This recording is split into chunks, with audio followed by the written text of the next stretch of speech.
Dentro de la evaluación de la alimentación vamos a, ya en práctica, utilizar tres texturas, una líquida, una semisólida y una sólida.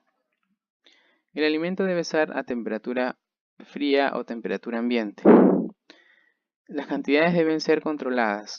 ¿Eso qué quiere decir? Que el paciente que se ha evaluado no puede tomar volúmenes diferentes en las tres degluciones que se le pedirá como mínimo al paciente, puesto que si los volúmenes varían, el paciente tendrá dificultades, uno, para identificar el volumen, la sensación, la sensibilidad.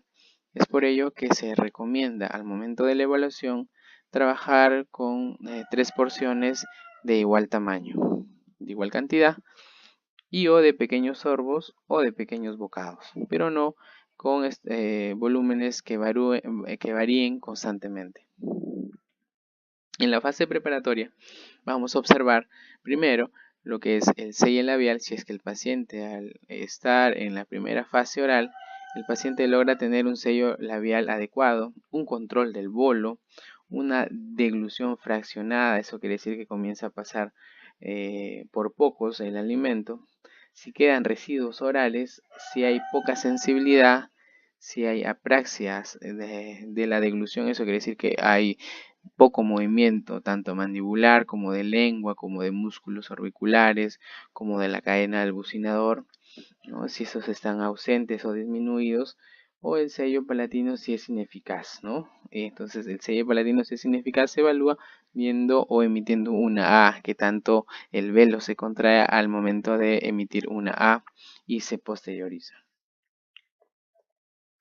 En la fase faríngea lo que vamos a observar es el sello nasofaríngeo, si hay residuos a nivel de la faringe, si hay una apertura incompleta del esfínter esofágico superior, si hay penetraciones o aspiraciones, si hay el estertor faríngeo, que son los ruidos por acumulación de saliva o de alimento, tanto en la obstrucción de la vía respiratoria como sobre las cuerdas vocales, si hay o si los movimientos son lentos a nivel de laringe, y o si la coordinación de la respiración también es mucho más lenta.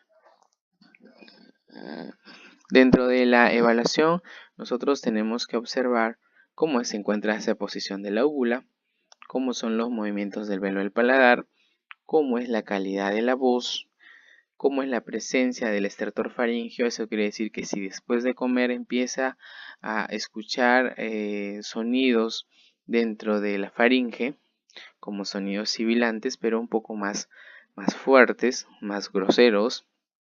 Si hay degluciones múltiples, el paciente comienza a pasar 1, 2, 3, 4, 5 veces.